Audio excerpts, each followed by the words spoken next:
Welcome to the Sandbox podcast. Today we have a little something different going on. We have new guests here, Zodan and Plaximos from Project Gorgon players. Project Gorgon is a game I've been playing. I actually started my character in 2015, but I stopped playing for a very long time until the last year. I really started playing a lot more. What it was is I was playing a lot of Mortal Online 2, but sometimes I don't have the ability to play Mortal Online 2. Like I'm expecting a work call, or you can't just log out of that game because you'll get killed and all your stuff will get taken. So I started playing Project Gorgon, and then I kind of started playing it more, and it kind of goes back and forth.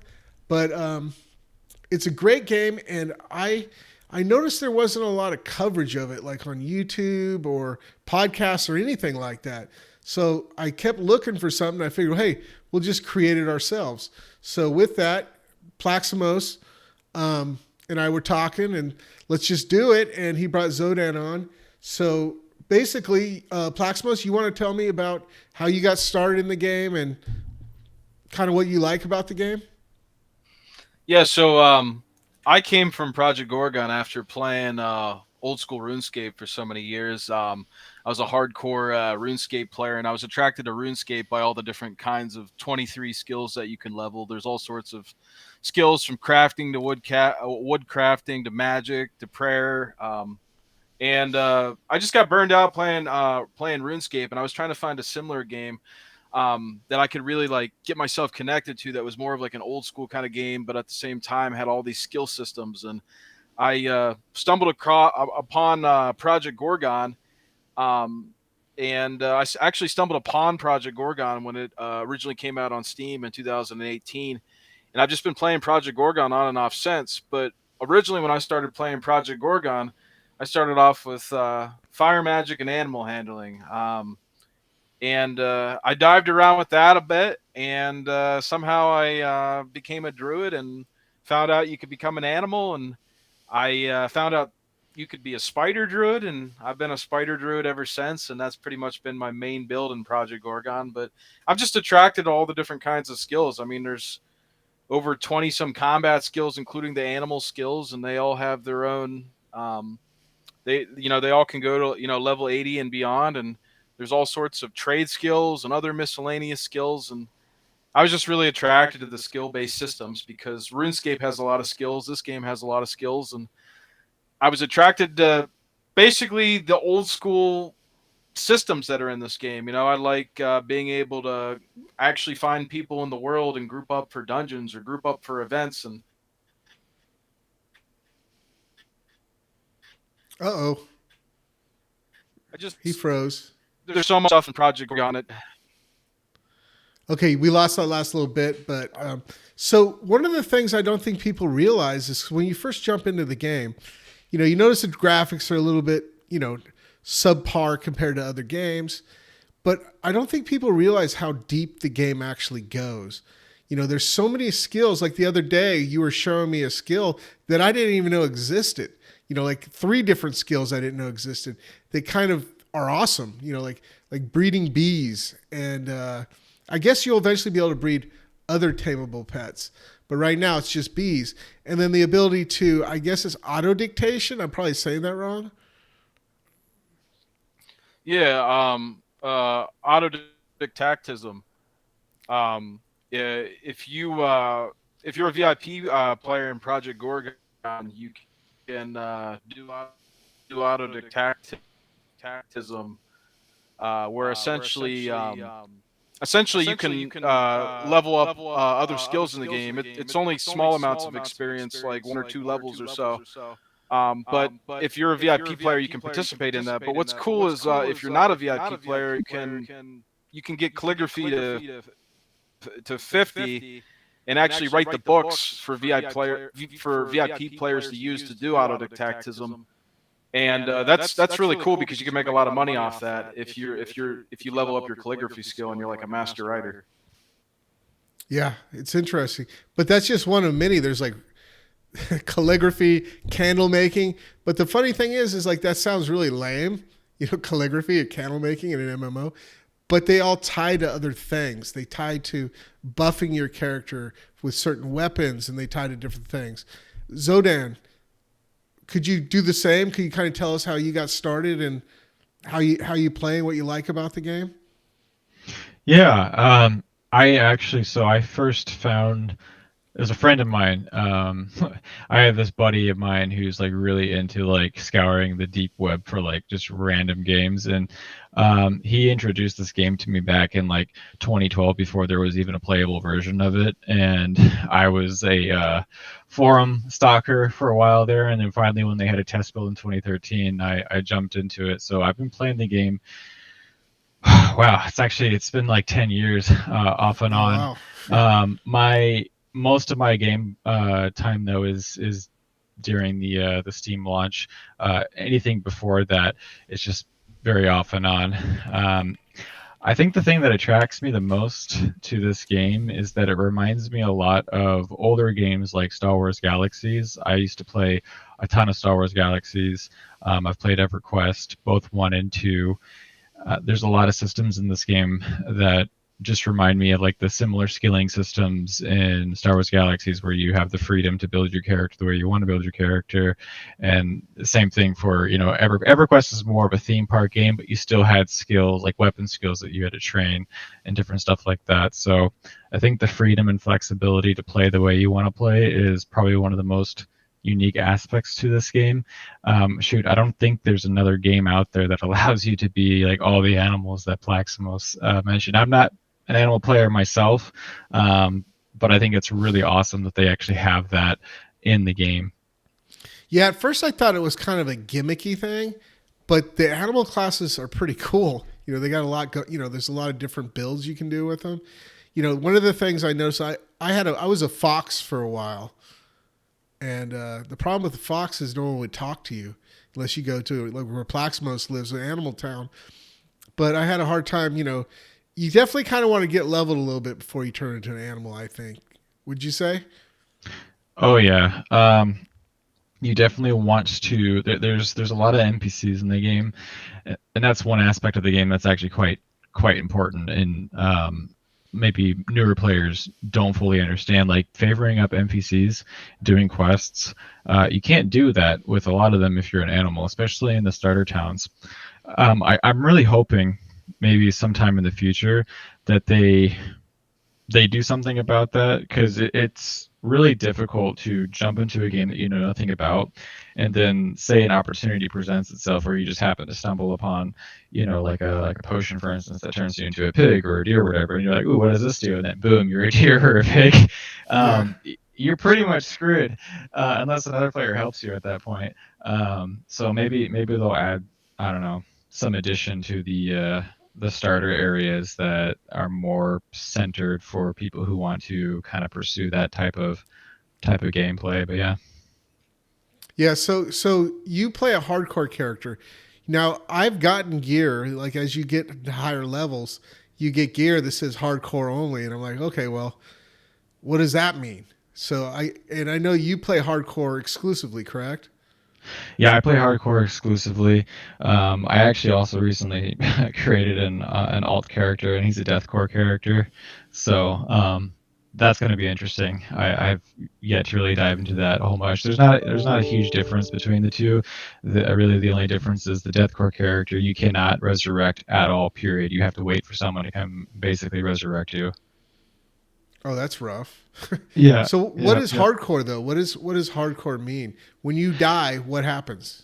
So, well, for me, I'm a fairy character, so there's two things that happen. If I die, I get teleported back to the Fey Realm, which is its own separate zone away from everything that you've probably seen in the game. And and then if I die, there's a random chance that I think up to, oh my gosh, I can't remember. I want to say up to six random pieces can break. That can be anything in your inventory or anything that you're currently equipping. And I've had instances where all of my gear breaks. And when your gear breaks, that's obviously a really bad thing. And retrieving that could be very difficult depending on where you die. So when it breaks, does that mean that it falls out off of your body? It doesn't fall off of your body, but it becomes basically unusable. So if you have a broken piece that's equipped on you and you unequip it, you won't be able to re-equip it. And if it is equipped, it's weird. If it's equipped, you just all the stats, everything that you gain from it, all the mods that you have on it, none of it works. So let's say I was a fire mage and my staff broke. I wouldn't be able to cast fire spells, right? That is correct. And then how do you repair it? You have to basically go back to your death location. So when you die, your tombstone will drop on the ground or wherever you died at. And if you recover the tombstone, then you also recover the items that are in it. There are instances where maybe you are really frustrated and you log off and you don't come back for like 2 days. Your tombstone won't be there. You still have to go to the area that you died. In the nearby chat tab, if you double click the item that's broken, it'll give you a general location to go to recover the item, and then the closer you get to it, it'll have like a little like a number next to it telling you, you know, how many meters away you are from that location. Oh, So if that's you don't interesting. remember, yeah, if you don't remember where you died, then it might be a little bit of a journey trying to figure out where to go. Yeah, that sounds tough. The other day I was doing a daily quest, and it was in that that ice area from Sunvale to go to the ferry area. That dungeon, what is it? Winter Nexus. Ice Cave? Yeah, yeah, Winter Nexus. Yeah. And I came out of there. We finished the quest, but I came out of there with 40 broken bones. It's like, I Yeah. don't know if that's worth doing. You know? Broken bones are really annoying. Even though I've been playing so long, I'm not gonna lie, I actually avoid going to places with broken bones. They're just so frustrating to deal with. They unless you have I think it's was it 80 or 70 first aid. You can remove the broken bones with first aid kits, but it requires a really high first aid level to do. The second best method would be moss bone repair, which is something you get by actually talking to this big spoiler alert glowing sphere in the Yeti caves, and then you need to use tundra lichen in order to remove it. Yeah, I have that, and I have a ton of tundra, whatever the hell you said. But the problem is you can only do it like once every 30 seconds. So Yeah. so if you take 40 times 30, that's 20 minutes I'm going to have to sit there and heal my broken bones. But I mean, I'm not going to do that daily anymore because it's only like 10 grand, and it's Yeah. like, and I think that the Tundra Lich, however you say it, is worth more than 10 grand. Yeah, I don't know. Oh, it is. Possibly. I think I could be wrong, but I mean I've seen it consistently on player vendors for anywhere between 500 to like 700 councils, a piece. Yeah, so it's interesting, but I don't know. You live and learn, I guess. Plaximos, you mentioned that you started with animal handling and fire magic. I did as well, and I got to tell you. So here's my journey. I like a skill, and I get it to level 70 plus whatever the whatever the other skills add to it, right? So I have so many skills at like 74 to 79. So I started with fire magic and animal handling. And I went and I got Necro so I can go get the skeleton cat. And I got that. And then I got Chop Jaw as a pet. And then I kind of like try other classes, but the problem is that with other classes, it's so easy to rely on that pet as a tank. Chop Jaw is a tremendous tank. Sorry. Did you experience that at all when you switched off the animal handling? I was gonna say I experienced it a lot. I noticed that like different pets are good for like different situations, and I noticed like playing with animal handling, you get so used to your pets and you get so used to whether one pet helps tank for you and another pet doesn't. Maybe one pet support or vice versa, but you get so used to it, and it's different going into different dungeons or different scenarios. Just realizing that maybe you don't have that traditional pet that you typically have because you're taking on something else. But yeah, like I experienced a lot of the similar stuff that you experienced, and it's sort of hard to get used to, but you eventually get used to it. Yeah, and the other thing about fire magic is with fire magic, it gets real expensive real quick. At first people would say, well, fire magic's good, but it gets expensive. And at the time I was doing fire and ice too. And then between the two of those, it's like you don't have any money. Because once you hit, I think it's like level 40 or something, you have to start buying your skills. You don't just get them by leveling up. And that adds a lot. Right now I'm playing a necromancer animal handler. And, I like it, but I also feel like it's kind of like a lot to deal with. Like I got all these pets, it's like, okay, get these pets together and then send them out. And, so then I started rolling with a hammer battle chemistry. That's fun to play, but it sure is a lot weaker than the animal handling necro or animal handling fire. I don't know. I was gonna say Zoden has a lot of experience with like necromancy and necromancy pets, so he could probably chime in and maybe give like a higher level player perspective on that. Yeah. Well, in my opinion, I personally like using Necro. I only use the Rakin Blasters. In fact, I actually was talking with Plaxmo about this the other day.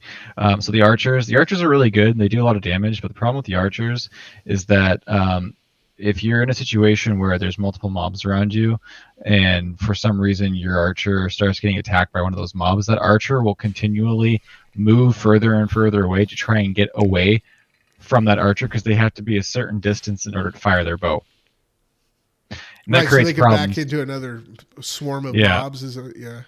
Yeah, they can back into another swarm of mobs. It's just really frustrating. So I pretty much don't use the archers for that reason. The skeleton, the swordmen, they're not terrible. They just don't put out a lot of damage. So unless you're using them for tanking, there's really no other reason to use them. The reason why I like the Rakin Blasters over the Fire Mages is the Rakin Blasters have evasion stats on them, and that's particularly good because those Fire Mages will not survive like a single hit from any higher tier mob later in the game if they get targeted. At least with the Rakin Blasters, they actually have a chance of completely avoiding all damage that is coming their way. So that for that reason, I go with the Rakin Blasters the most. Yeah, I have a question about those blaster guys. I have those, and one of the things I do like about them is you can summon them while you're in combat, which is sometimes very handy. The other thing is I know there's two versions of them, right? You can level that up, and I mean, once you hit a certain level, you can buy the Rakin Blaster. I forget. I think the first ones are level 6, right? Yes. And then the second ones are like 8 or something.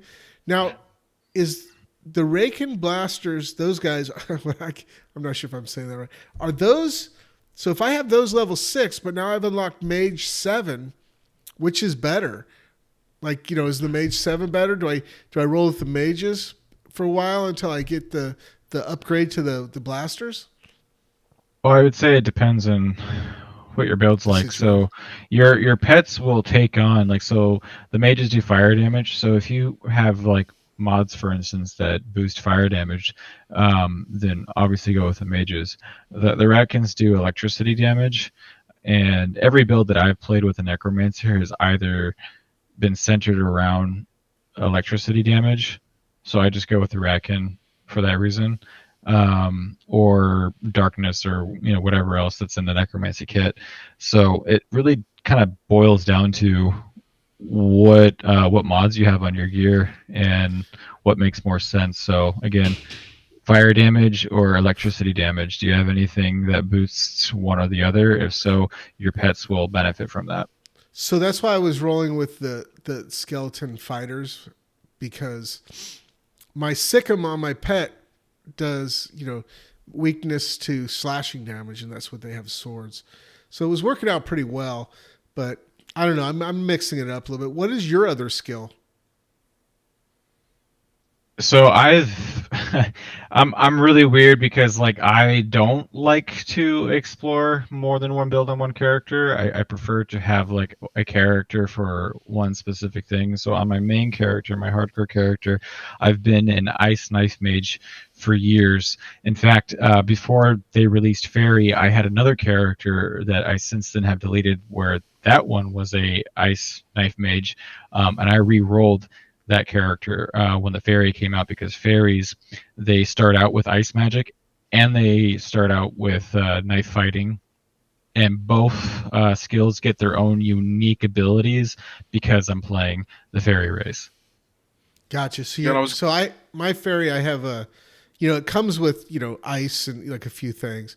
I like ice magic a lot. I like that sphere, but I hear that's not really that useful.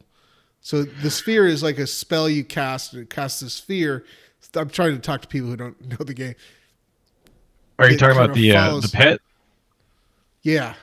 Yeah, yeah. The pet hasn't been particularly useful, although I would say that might be changing now with the new combat skill that they put in this last patch. Oh, right. So they just put in the weather witcher. Is that what they call it? Yeah, weather witching. So I have a couple requests as far as being a necro goes. You know, there's a skill that says heal undead pets, right? You know what skill? There's two of them, Yes, yes. The rebuild undead, and then the heal undead. right? Now I have a skeleton cat that I roll with sometimes. Shouldn't that be healed by that skill? That's my 2 cents on that. Oh, I definitely agree. It should be, but we can't have nice things. Yeah. The other thing I think is I think they should allow. I think there should be a scythe weapon in the game for necromancers. Oh, that'd be so cool. Anyway, that's just some added thoughts from me. um, yeah, so let's talk about something real quick. Let's talk about people who haven't played the game. One of the things that like I said, I played in 2015, and at the time, I don't know if you guys played back then. I guess you had Zodan, but there was the first. You just start off in this cave and you do this cow thing, and then you get out into the world, and then it was really simple back then. So I kind of put it away, and then every couple of years I kind of poke my head in and see what's going on, and I have a feeling a lot of people do that. They poke their head in and they don't know how great the game is or how deep the game is or what's under the hood of that game, because there's a lot under the hood. So what would you guys say is something like, first of all, if you're a new player, I would suggest getting animal handling, but animal handling and fire magic, or what would you guys suggest as a good starter build for somebody? You know, I think people diss on Sword a lot. I personally think Sword is probably one of the most well-rounded skills in the game, just because it was one of the first, and like you really can't go wrong with it. It's got a lot of good damage. It's got a lot of good rage control. If you pair it with something like Shield or like Fire Magic or whatever, like you're going to be really good. Even with Animal Handling, you're going to be really good. How about you, Plaximos? um no, I mean I haven't really dabbled around with sword, so I'm not going to comment on that, but I would definitely say do the animal handling. Like animal handling is always great, for soloing, whether you're a new player or whether you're a high level player.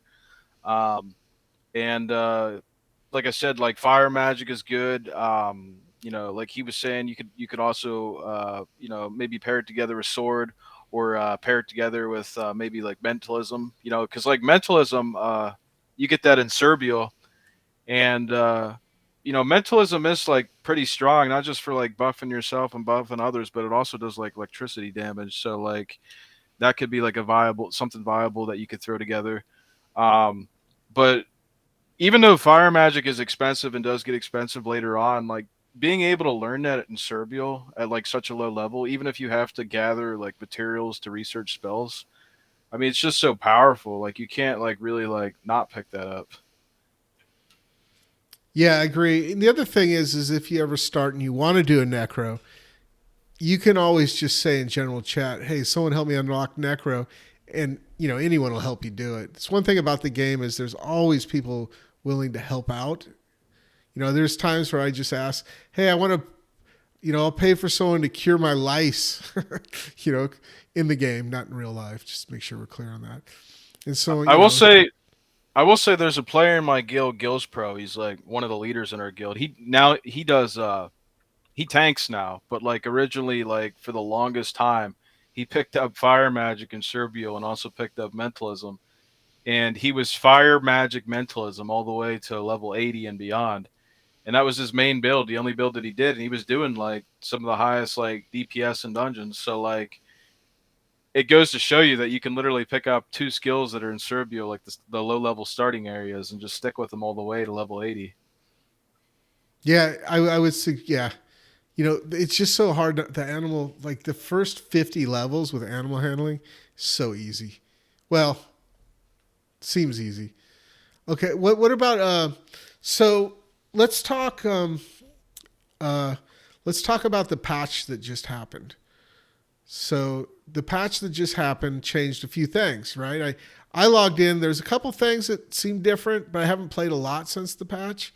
Do one of you want to talk about the patch? I was gonna say Zodin. Okay, so like me and Zodin sort of have like a different take on like the patch that maybe like a lot of the other players wouldn't like particularly agree with, but like maybe Zodin can like explain it from his point of view regarding the the the most controversial thing in this patch is that we used to be able to craft max enchanted gear. Crafters would be able to craft max enchanted gear, and what that essentially means to a new player is that there's mods on pieces of gear that will like make you more powerful. And max enchanted gear used to be able to give you an additional mod on a piece of gear. So uh, you'd have like 6 mods on a piece of gear. The update went ahead and basically removed the extra mod that we used to get from crafting max enchanted gear. It sort of like nerfed everybody. And a lot of players are like upset about that. It's a very controversial update. But Zodan sort of has an interesting perspective on that I'll let him explain. Oh boy. So, uh, uh, disclaimer, real quick. So, I have never worn a full max enchanted set in the entirety that I've played this game. So, you know, I can't really speak to the emotional aspect, that everyone's feeling, losing all their stuff. But I guess my main perspective on this is like, look, I've been playing this game. I've been doing like the top end, content, the content that like basically 90% of the player base hasn't gotten to, and I've done it all without having the best gear, the best build, and I know a lot of people probably won't like to hear, like they probably don't want to hear that, but it's true. I've been able to do that, and I know there's other players that have been able to do that too. I think that, yeah, it sucks that everyone's losing a very important aspect of the game that's been an aspect of the game for a long time, but um, again, a lot of this is also like speculative too. Like this game is constantly changing, constantly evolving. Like we don't know what's in the pipeline. We don't know what's coming. It's my personal belief that the developers do have the best interest, in mind. I don't think that they're going to, you know, I don't think they're not going to come out and talk about what their plans are for the future as far as like, okay, well, if we're going to remove this system, are we going to implement something else in it? Like, what's going to happen? I do believe that that's going to be a thing. It just needs some time. But yeah, I think the main point is just, look, I've been playing this game in a way that is much harder for myself to play. And if I can, do things like the Gauntlet, which is like the hardest dungeon in the game, I believe other people can too, even if it means them not having their extra mods. I guess like the majority of the community, like they're upset. Like I would say, I don't know, probably like 60 or 70% of the community, they're like upset about the mods, but they're not like necessarily, the mod thing is not like the main thing that they're upset with. The main thing that they're upset with is maybe they've been playing the game like longer than I have, like sort of when Zoden and you first started, and they've been like leveling up all these crafting skills, and it took them like years to get to like, max level in a certain crafting skill just to be able to get that recipe to do the max enchant. And all the, how once you get the higher levels, like it costs like money and resources in order to get the higher levels, and all the favor that requires with different NPCs. I guess like a lot of players just sort of feel like betrayed because they have spent so many years to get to this, and they've made money, crafting gear for like other players and stuff, that the update is sort of controversial because there's some of us that, think it's bad, and are worried about the game. And there's others that have been playing the game for a long period of time, and they're like, the developers are just, like they got a good head on their shoulders. We're going to persevere through this. The game's going to get better overall. So it's just a very controversial kind of update. So let me ask you this. So if I had a max enchant piece of gear after the patch, did they just remove one of the stats on it? No, they haven't removed anything yet. So like they haven't removed anything yet, but you can't actually craft like if you craft a max enchanted gear piece now, you can't get like an extra mod like you could before. But if you do have a max enchanted piece of gear right now, you can still use that. But within the next few weeks or months or whatever, they're gonna make it where you're going to be able to choose like what 5 mods you want to keep out of the 6, and you'll be able to choose that. But like for the time being right now, that hasn't gone into effect. Yeah, so just to let people know, the mods on gear, each piece of gear has mods. And, if you get a yellow piece of gear, it has 5, and then if you max enchant, it's 6, correct? Correct, yeah. And the mods would be stuff like plus 20% slashing damage, or this skill now does AoE, stuff like that. So it is kind of a big deal. But, this game is in beta, correct? Early access, whatever you want to call it. And the bottom line is there still kind of, I'm sure there'll be more tweaks into it, in adjustments as we move forward. I trust the people who make this game because this game is pretty phenomenal for the fact that a small handful of people made it. But, I didn't lose any max enchant gear, and I haven't spent 40 hours growing cotton to level my tailoring either. So, nor do I think I ever will. And I just want to say real quick, like I'm on the same page as Zoden. Like I've done the hardest dungeon in the game, which is level 85 boss gauntlet, and I have gear that's max enchanted, but the build that I did the gauntlet with is not max enchanted. It's just like regular yellow dropped gear. And I had 5 mods and all of that. And basically what I'm saying is me and him and a few other players that I know in the game, we did the hardest content in the game without max enchanted gear as DPS players. So like, while max enchanted gear does make you extremely powerful, and it may make builds that aren't really that strong typically more strong, you don't necessarily have to have max enchanted gear to be a power player, but you may have to invest into other miscellaneous skills to like give you that power that maybe max enchanted gear would give you. Yeah, you were showing me the other day all the different ways you could buff yourself, and it was, you can eat food, you can have a snack going at the same time, you can smell flowers, right? Yeah. You can, what were the other things? You can meditate for all sorts of resistances. You can there's certain calligraphy recipes that you can do for calligraphy that can buff your damage. You can do alchemy potions. There's a lot of Words of power.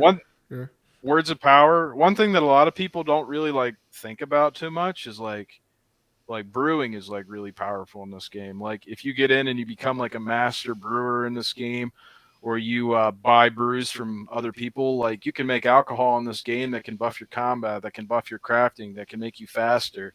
Like, and that system is like super in depth, where you really have to be like a dedicated brewer to come up with the best alcohol in the game to really buff your character out. So is that on the, besides food and a snack, you can also have an alcohol? Yeah. So theoretically, you have food stack, alcohol, word of power, inspiration from smelling a flower. So there's a There's lot you also can do.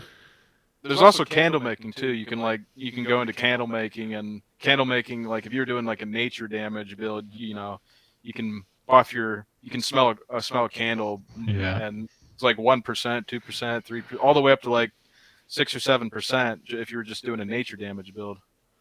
Yeah, there's special items too in the Fey realm. There's actually an interactable object in the Fey realm. If you get the right one, it'll boost your cold and fire damage by like a certain percentage. I don't remember the exact amount. There's these special potions that the Winter Court soldiers and the other fairies drop that I like to collect. They boost my cold damage by 100, and that's on top of the base damage.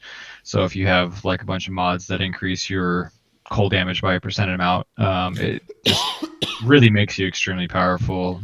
There's special potions in the Rahu sewers that I like to collect. As a hardcore player, one of the things I struggle with is power regen. I have very little power and very little power regen, so I have to come up with crafty ways to uh, counteract that. And some of the stuff you can get in the Rahu sewers helps me with that as well. Like cheese. Yeah, so cheese is one. I used to be a huge like I'm gonna eat cheese and I'm only gonna eat cheese, but I've recently stopped eating the main meal as a cheese, and I'm using a normal food item. And the reason I'm doing that is because of the resistances that you get when you eat just normal food. It's really, really beneficial for someone like me where I need all of the resistance I can get and all the mitigation that I can get. I'd say one skill that's like really useful, that like we already mentioned, but like a lot of like, but I would really highly suggest a new player to level up would be meditation. When you first go and look at meditation, whether it's on the Project Gorgon wiki, which is a website you can look up to help you with the game, or even if you find the skill in game, people think meditation's just for unarmed, but that's like a big, huge mistake you can make easy in the game, because meditation, while it can be used for unarmed for different combos and stuff, meditation also has a lot of resistances in there. Where if you meditate, you can get like 10% fire resistance, 20% fire resistance. You can get resistances to psychic, resistances to darkness. So if you go into like a dungeon or you go anywhere in a zone, and you're going against fire or whatever, if you like meditated beforehand or you leveled up the meditation, you your survivability in that dungeon would be so much more higher if you didn't meditate. So did you level your meditation? Yeah, I did. I in the beginning, I didn't like when I first started playing. I didn't realize like meditation had all these resistances and you could do this. I just thought it was for unarmed. Like I know in my guild, a lot of players are like, "Oh, I just thought meditation was for unarmed." I think it's an easy That's mistake what I people thought it make. was. But as I started playing with other people and talking to other people, I realized that if you meditate and you get it super high, or even if you max it, you can start getting higher level meditations where you could really survive in a lot of harder, zones and stuff. Yeah, I had to level the meditation for a prerequisite to something. I forget what it was, but that's kind of another point to the game is everything's kind of counter dependent on other skills. So like I wanted to learn um, battle chemistry. To learn battle chemistry, you have to get chemistry to 50. And then to get a skeleton pet, you have to level your necro to 50. There's a lot of those things. And then also you have the skills that, add points to other skills. So if my animal handling is at 79, but I'm only allowed to train it to 70. Well, I'm only, the other 9 points are because of synergies with other skills. And I keep trying, like, and with Necro, I got to figure out other ways to die.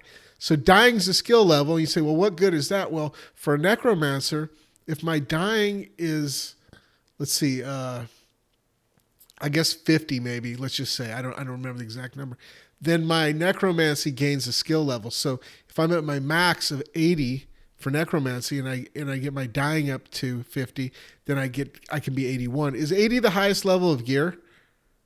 85 would be the highest level of gear, because the boss gauntlet, which is the hardest dungeon in the game, drops level 85 gear, and we found out that it also drops level 85 hardcore gear too. So So what happens if you're a hardcore player and you're a crafter? Is there something you add to a recipe to make it a hardcore piece of gear?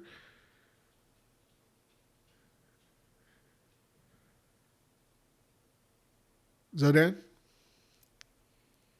Did we lose him? Okay. Anyway, hello? Yeah. Is there something you add, like if you're crafting and you want, is hardcore gear have better stats than regular gear? So you can't craft hardcore gear. I wish that was something that was a thing. There's hardcore gear in the game, but it's very limited.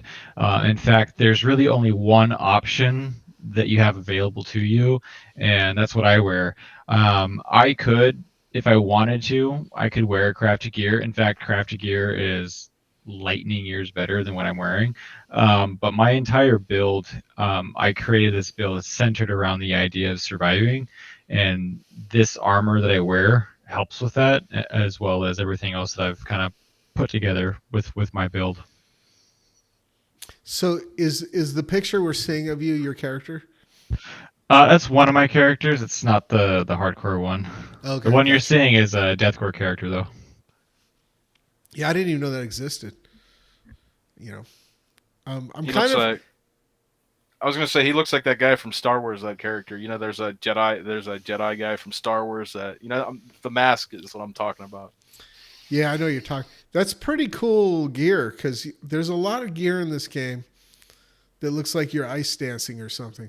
you know, there's there's a lot of. I, Go ahead.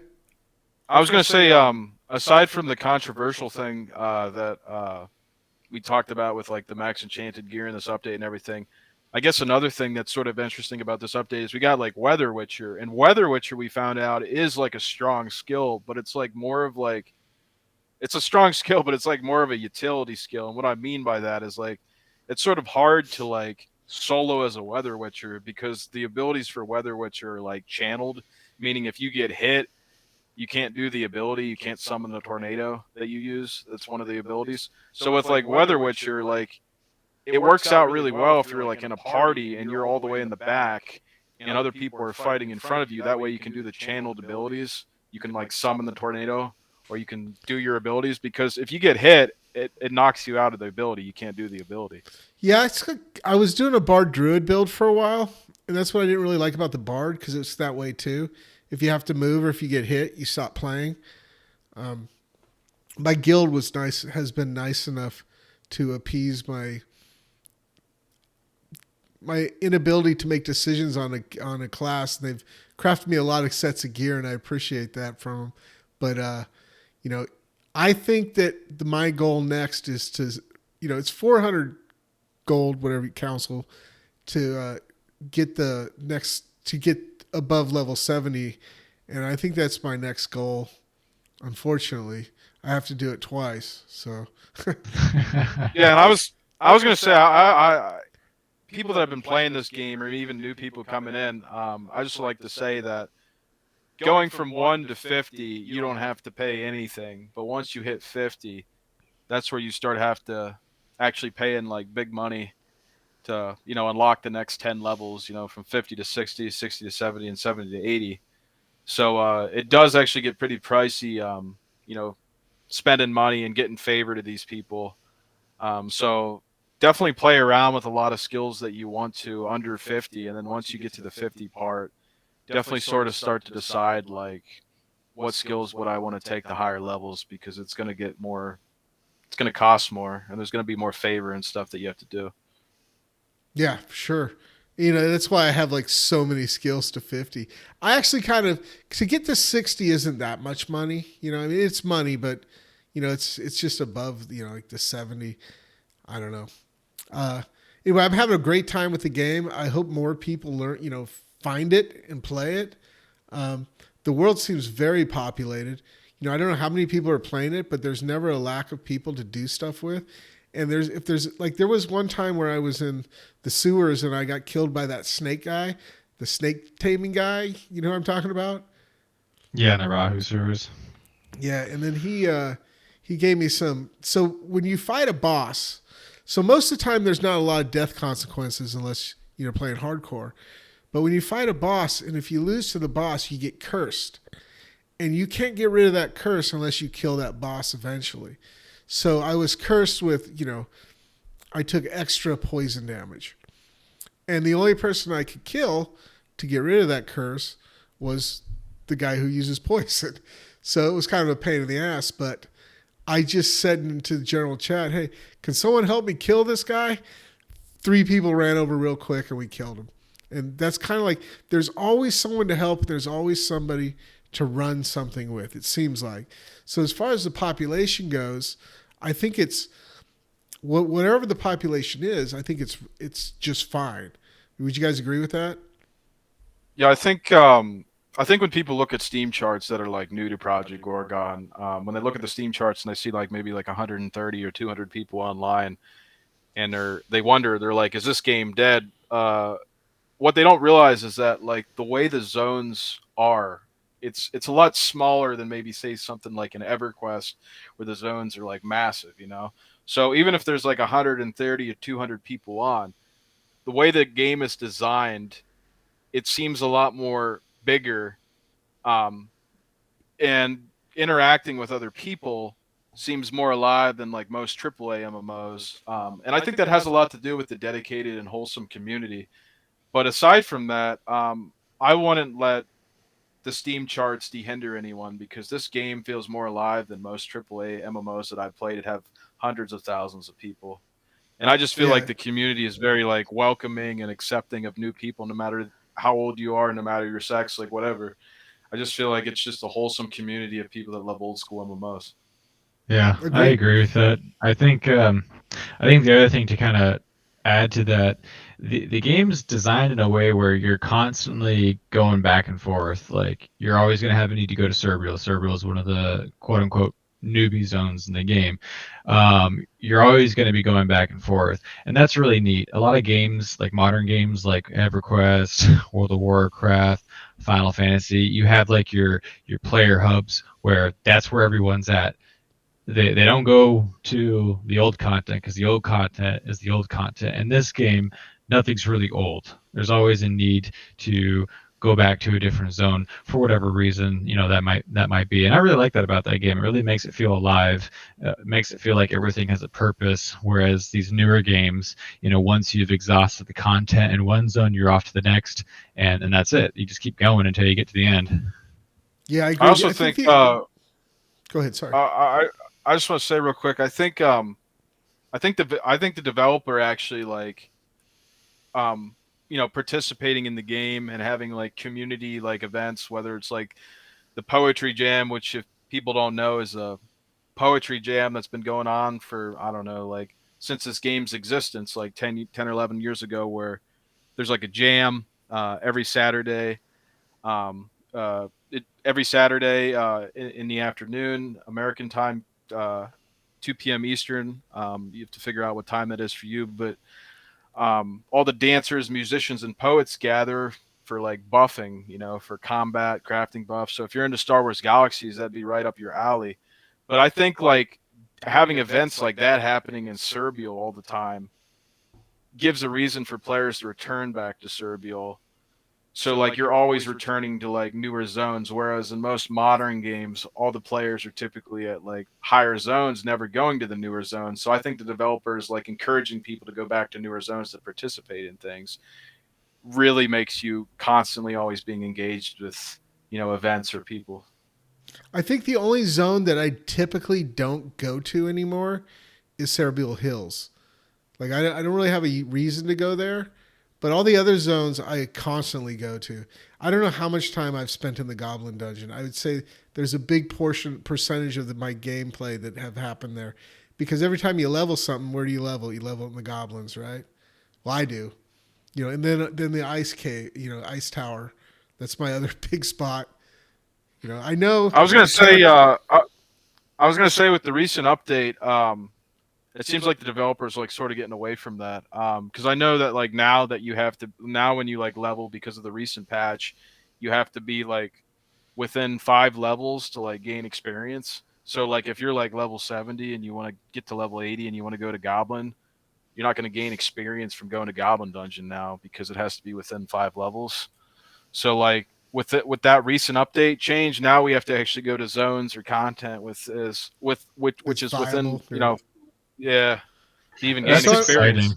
I like that. I like that a lot because I've always been in situations where, like, man, I really want to I want to go to Gazlik, right? I want to go farm in Gazlik, but I don't want to farm in Gazlik alone because it's dangerous. I'm a hardcore player. If I die, especially as a fairy, getting back to Gazlik, it's so annoying. So I like that. I like that. Hey, there's a possibility now that there might actually be like groups in the guild or random groups who want to go level in a zone that you wouldn't typically normally level in, which is really cool. yeah, so the final zone, which would you say is the final zone? I mean, not besides Fairy, there's there's the ice one, and then after that, the one that has that big town. We have to light the lights. Povis. Povis. Now, is that the hardest area? Would you say? As far as like an open zone, Yeah. um, I personally wouldn't say it's the hardest area just because I feel like the mob density there is pretty spread out. You can safely travel through it. I mean, obviously you don't if you're on a horse, you know riding across the land, don't run into every enemy you find, but it's definitely less dense as far as mob density there than like a place like Gazlik, for instance. And you also have to worry about like the weather in Gazlik too. You can freeze Yeah, to it's a death. pain So in the butt, man. That's a struggle. yeah, that That Gazlik's cold a there. really great zone for mob density. There's so many things there. It's hard to travel if you're on foot in that area because there's you're always constantly running into an enemy to fight. Yeah, I have. I mostly go in bird form there.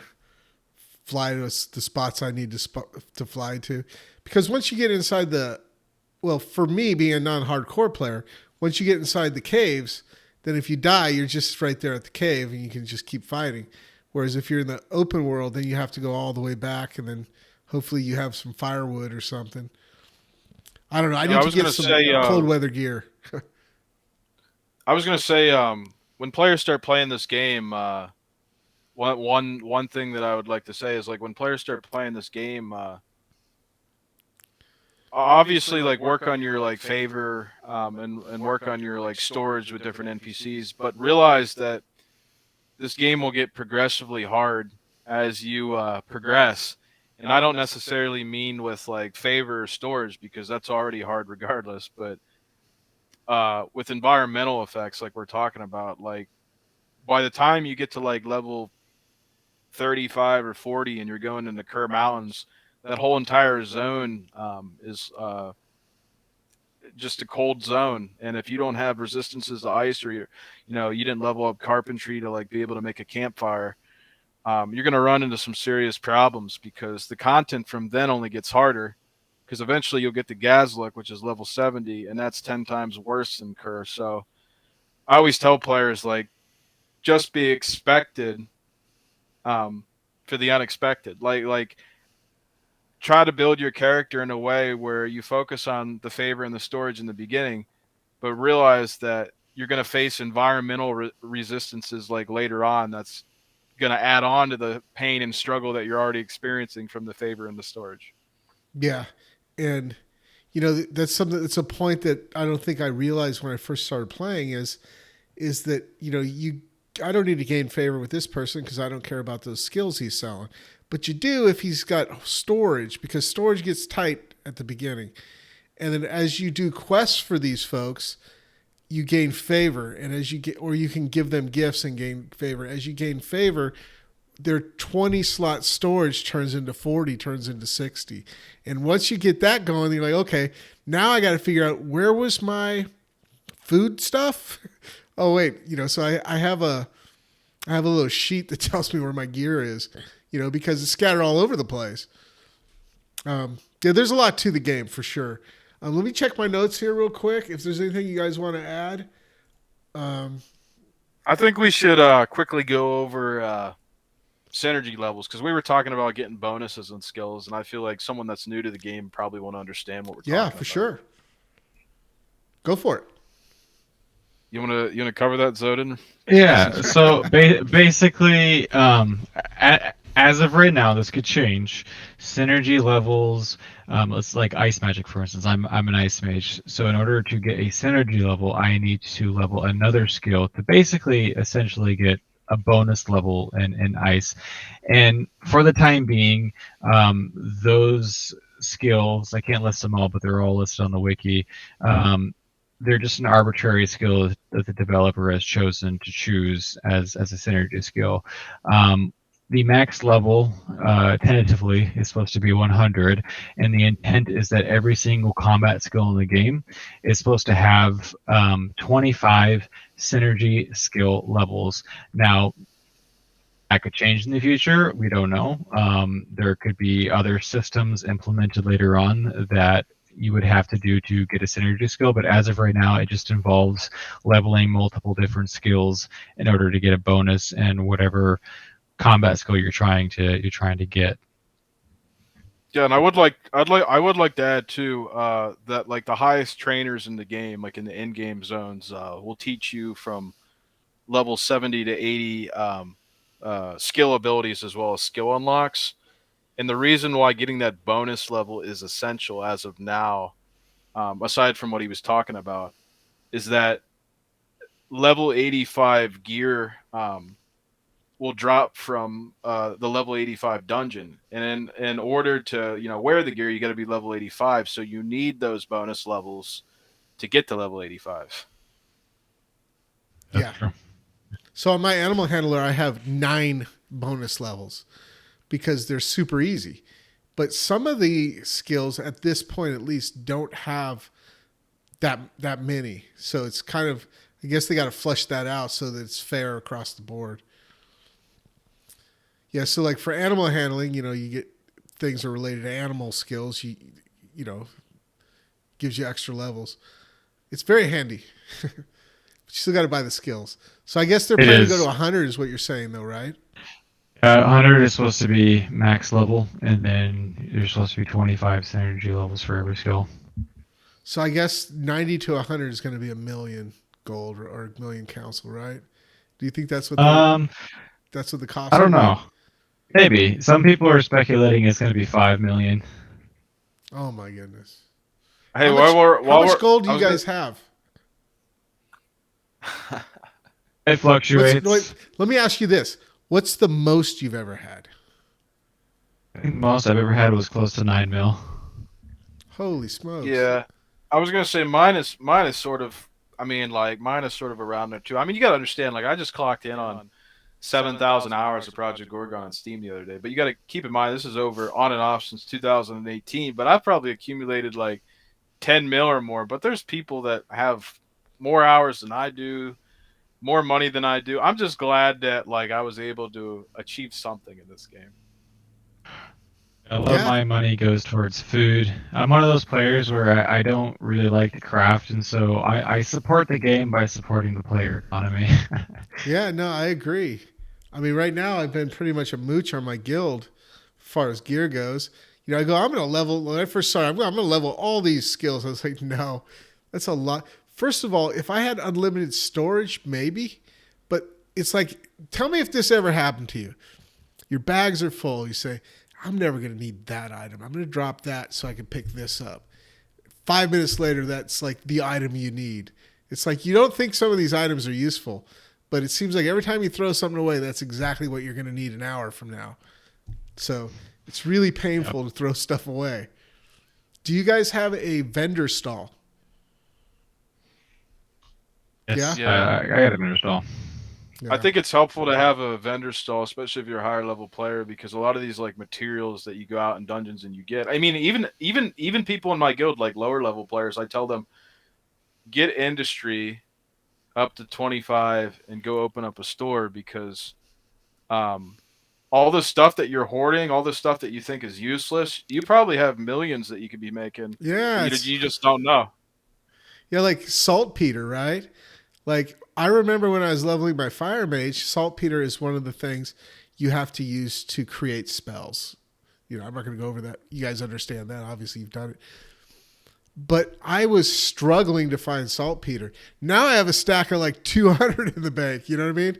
Because I don't use it anymore. And then I got to, if you're in the Cure Towers, it drops like crazy there to the point where sometimes I don't even bother to pick it up because it's just going to clog up my bank. I don't know.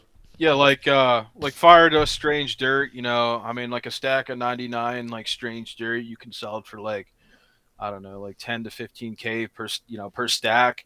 And like a lot of the stuff you can get in like early level zones. So like, The crypt, um, yeah. so like a lot of players that are like wondering like, how do I make money? How do I do this or that? I always tell them, I'm like, level up industry. I mean, it might be slow where you do all these, and if anyone doesn't know, industry is a skill where you basically do errands for NPCs from a board. There's different errands like that you can do every like few hours or so, and it rewards you with money. But by getting industry to 25, you can unlock another skill called retail management from this yellow lady in the Serbial castle. So you can run the gap. And yeah, so you can actually, so you can become like this merchant and everything. But I was telling the low level players in my guild, I said, you guys probably have a lot more money than you think because you're hoarding all these items.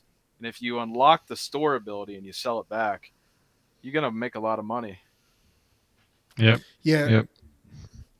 So I know that the plan is to eventually open a giant city. Like the city will be a whole zone, and they're going to add orcs and dwarves. And I'm wondering when that happens, that might be the new hotspot to put a player vendor in, right? Probably.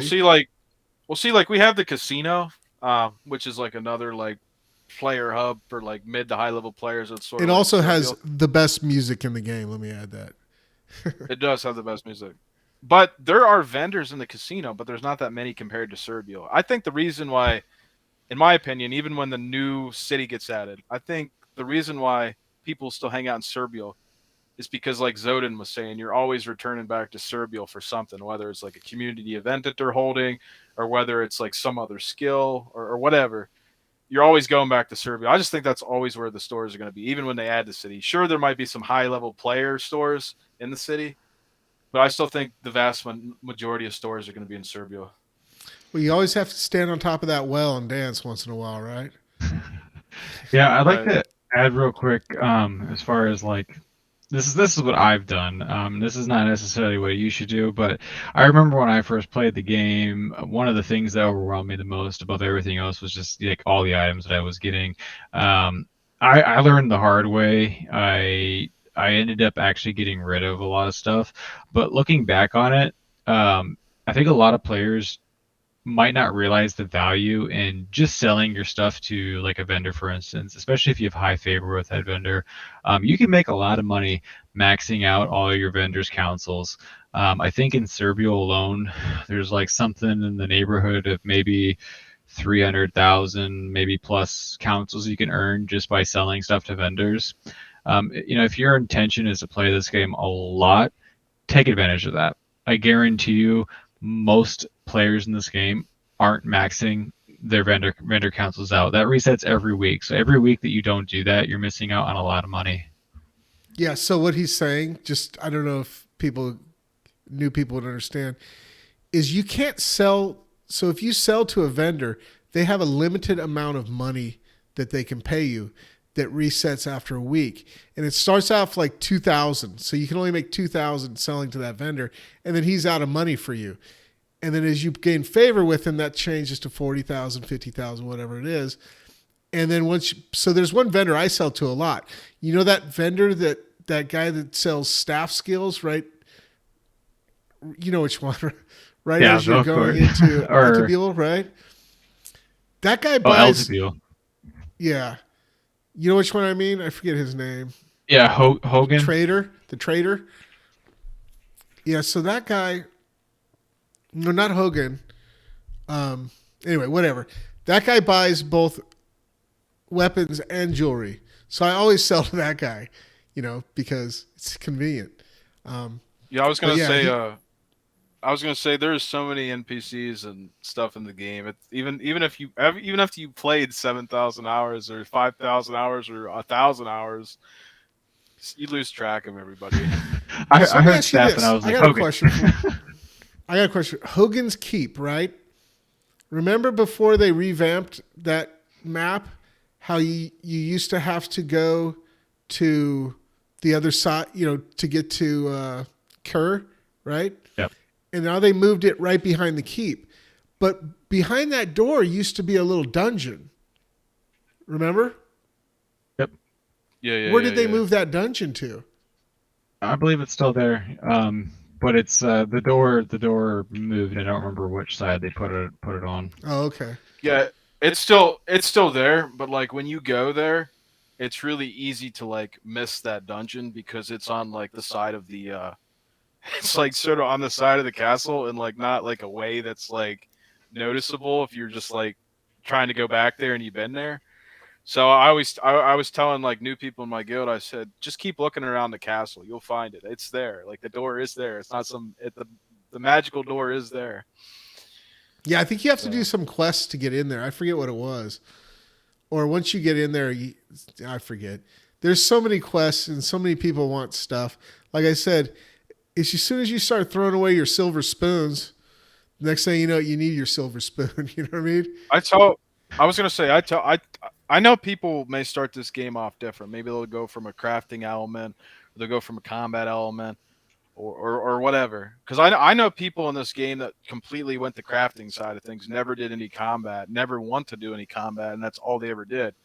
Um, but I tell people, I say, just have fun with the game. There's a lot to explore. There's a lot to learn. Don't stress yourself out. Me having all these hours in Project Gorgon, have been accumulated over like years.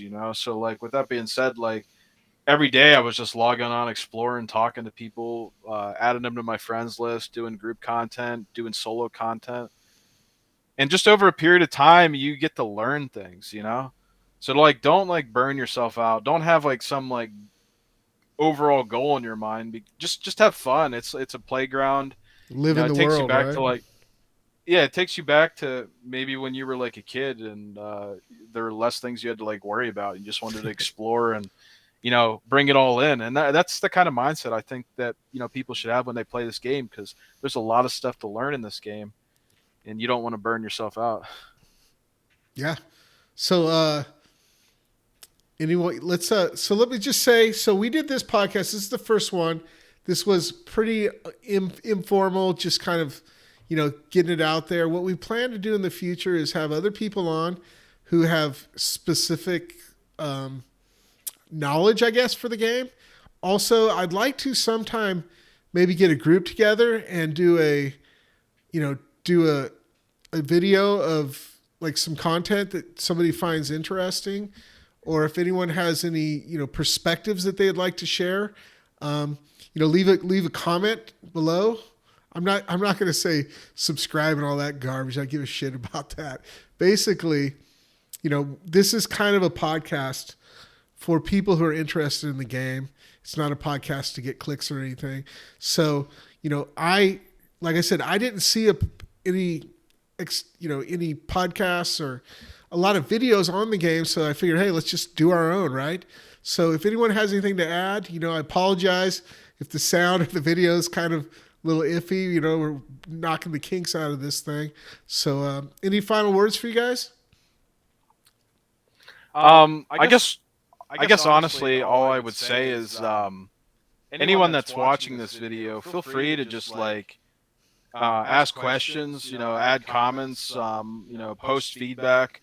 We're really trying to like form something here where we can really, get more players informed about Project Gorgon and really create a community that really expands not just more into our own community, but expands maybe into other communities as well to inform them about this great game and this great MMO, old school MMO that they can play and engage themselves with. So if anyone's watching this video, feel free to engage with it. Feel free to leave feedback. Feel free to maybe even some criticism. I mean, like I think like the more people know about this game, the better. Yeah, So then, I agree. yeah. I think that we need all kinds of feedback, not just positive, but criticism too. Whatever you guys have to offer. I think goes a long way in just the betterment of the game itself. And yeah, if you guys do find yourselves in the game and you're wanting a challenge, you want to try hardcore, hit me up. I'm always willing to help people out who are just starting out, especially if you're a hardcore player. It could be quite fun. I wouldn't get your expectations up too high. Hardcore is a lifestyle. It's not the most fleshed out system in the game right now. So I would what I would like to see versus hardcore is an Iron Man mode. You know what I mean? But you know what it is, Plaxmos, if you played RuneScape, where you have to craft every piece of gear you have. I don't know. It would be a very interesting slow go, but it would be interesting. Or some version of Iron Man, where you get a special maybe title or something by being that. Because that's like you talked about playing RuneScape. And the only time I've ever enjoyed RuneScape is playing Iron Man, but just a thought. I was gonna say, there is like Deathcore mode in the game, which Zodin's playing, where if you which is different than hardcore, and the only difference is if you die, you sort of have to rely on other people to like resurrect you. I think they could make Deathcore mode a lot better, where like if you die, and your character's like completely over. No. Well, here's just a quick thought, because I know you kind of want to wrap this up probably soon. No, we're fine. No, okay, all right. Well, so Yeah. so the Let's hear it. the thing I think would make Deathcore, even hardcore for that matter, way more engaging and interesting is if we had an option at character creation to, for instance, opt out of certain features in the game. Like imagine, I know what Iron Man mode is. I haven't played a lot of RuneScape, but I know what it is. If you chose, for instance, in character creation, like, okay, I'm not going to be able to trade with any player in the game. Like you just flat out remove the ability to do that. That'd be really interesting. It adds another level of complexity to the game if you have to actually go out and get everything yourself and you can't get it from another player. Yeah, and it's also a way to add replayability content without actually creating a lot of content for the developers, I would imagine, right? Yeah, no, definitely. I don't.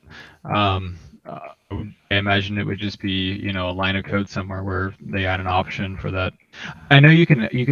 There's a command in the game where if you type, I think, /behavior, you can see a list of things that you've done in the game, and that didn't used to exist. Well, the window in which you view that didn't exist, and so, for instance, if you're playing the game and you choose to not eat any meat, right? Eventually, you'll get a status like vegetarian or something like that. You unlock a title, but you wouldn't know that otherwise if this command wasn't in the game. And so I think if they add more features that make stuff like that more accessible, or if they add settings that allow you to like play a character in a very specific way, like if that information was just common knowledge, I think you would see a lot of different types of play styles in the game. But right now I feel like a lot of that stuff isn't well known. So yeah, the other thing I kind of wonder about sometimes is when I first heard about this game, before it was like really that playable, the name Project Gorgon, I always thought that was a placeholder name. Like, do you think that's going to always be the name of this game? So I'm not sure.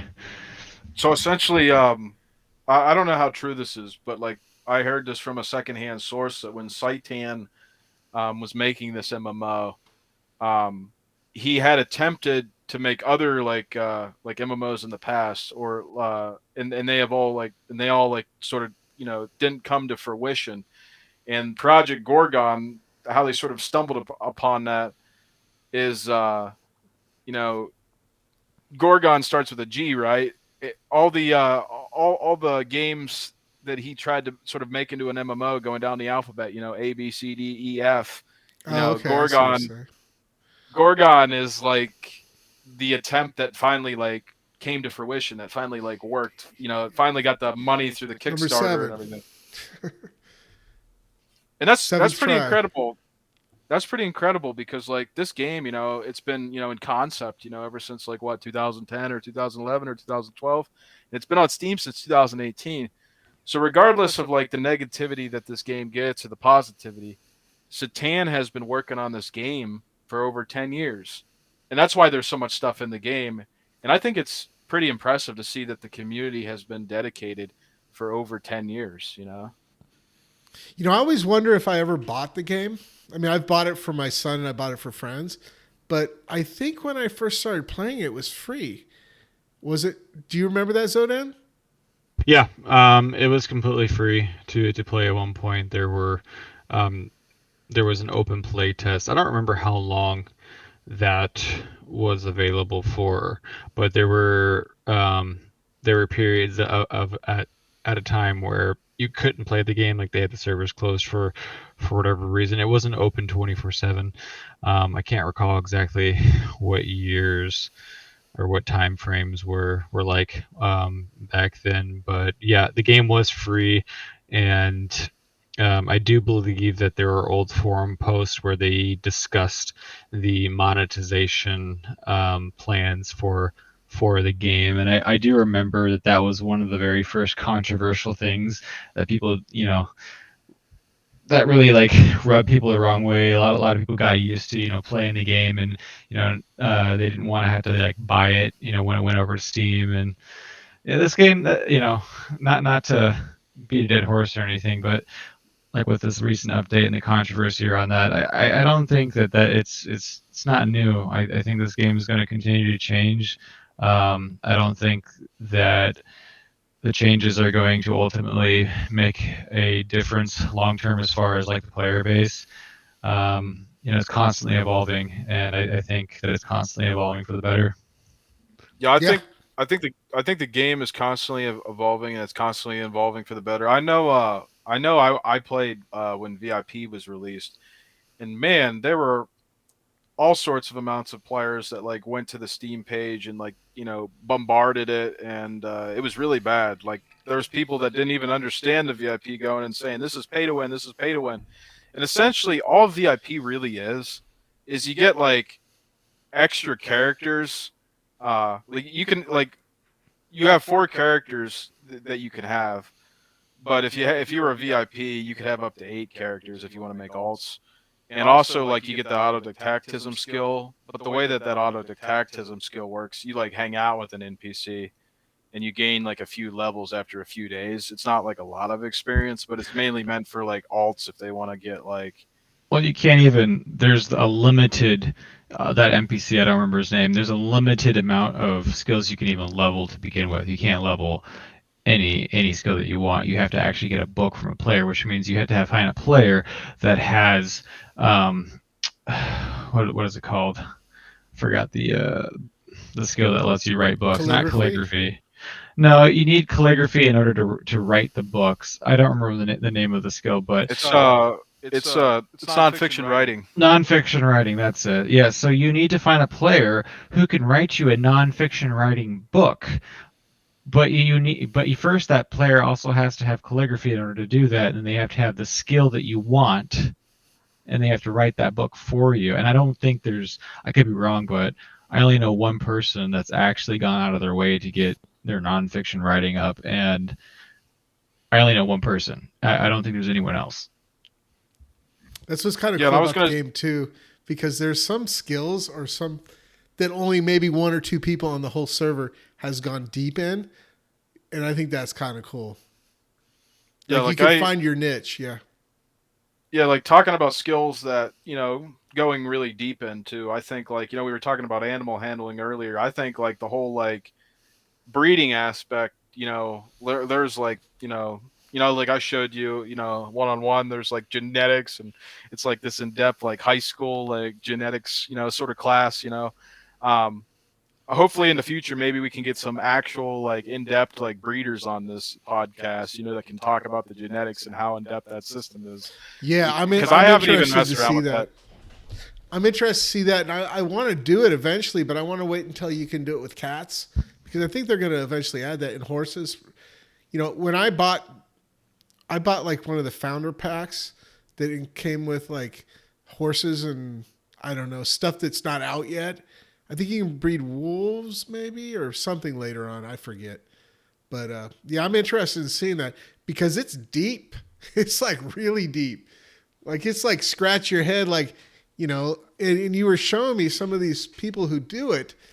They have like pages of spreadsheets that like this characteristic bred with this characteristic, or these, I don't even know what you call it, like gene types. You know, it was fascinating. But you know, there's also like, have you ever, I didn't even realize this, but I had a level of skill when I was trying to learn Bard where I had to play that word game. Have you played that word game? I know what you're talking about, but because I never leveled Bard, I never played it. But I know what you're talking about. Yeah. So I forget how I don't you even know do that's it, a thing. but basically it's like people are competing. So you type in a command. I forget what it is. If you ask in game, people are probably yelling at this video knowing what it is. Then there's like you against a bunch of people and they give you like 5 letters. You have to come up with as many words as you can. But you don't play it for money. You got to keep playing it to level that skill so that you can, you know, sometimes to buy skills, they say, well, I'm not going to sell this to you unless you're this level of this other skill. And it's like, oh man. Then like, you know, you think you're going to breeze through something. Next thing you know, you're over there arranging flowers. Which is a skill that I had to learn for a while. I forget what it was for. It's fascinating. One of the things I will say to anyone who starts this game, and I started this game with a couple friends. One of them, my buddy Jamie, who did the artwork for all my podcasts and stuff. But we created our own guild. I would advise against that. I would say if you play this game immediately or soon, get into a guild. Because there was stuff that existed that I didn't know existed. Like the best thing in the world is the teleport to guild home, right? Whatever that is. That's the best, right? Because you can just go, you know, to the casino, you know, anytime you want, basically. I think that's awesome. But yeah, getting in a guild really helped me out a lot. Yeah, I think I know when I first started playing this game, I didn't have a guild, and that was like okay and everything for like a little bit because it was fun to like explore without like really engaging with people and everything like that. But this game is just so in depth with so much information, and while the community is really helpful, like he was saying, like you really do like just reach a whole nother level just by being in like an active guild in this game. And if you go to the Project Gorgon wiki, um, there's a list of like active guilds. They actually recently updated it where they took the guilds that were inactive and they took them out of the active, and now there's an active list with actual active guilds as of this moment. So like if you're watching this video and you want to join a guild, just go to the, you know, Project Gorgon wiki.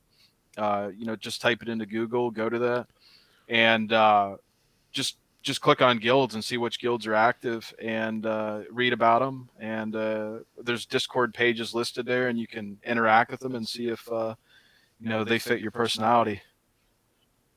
Yep. Yeah, I would say if you do decide that hardcore is for you, people are a lot more open to partying with hardcore players than they were in the past. That was one interesting aspect playing this game as a hardcore player is I had to in many instances basically drop out of parties or just not get invited to certain things because it was just very unpopular to be a hardcore player. I haven't experienced that in recent years, which is nice. And there's been other players that have actually dedicated a lot of time to playing hardcore as well. And some of the players that are hardcore are actually really well known, which is great because it's I feel like it's sort of destigmatized the style of gameplay, and we have gotten some hardcore updates too. Not many, not as much as I'd like to see. So it's nice to see that there's some development on that front. What would you think if they made it when they add the extra levels? If they made it hardcore only, so once you hit a certain level, you have to go hardcore. That would be interesting. I don't know if a lot of people would be happy with that. Yeah. All right, so you guys want to wrap this up? Yeah, I think it's a good time to do that. Good stopping point. So, like we said before, in the comments below, if you have anything you want to add, share, tell us we did good, bad, or you have some suggestions for other episodes. Like I said, this is the first one, sort of like soup to nuts, just kind of a conversation. But I'd like to have some more focused podcasts where we, maybe somebody, build creation or, like I said, the breeding, stuff like that. Let us know. Thank you, gentlemen, for coming on. And Thank you. we'll see you guys in game. See y'all later.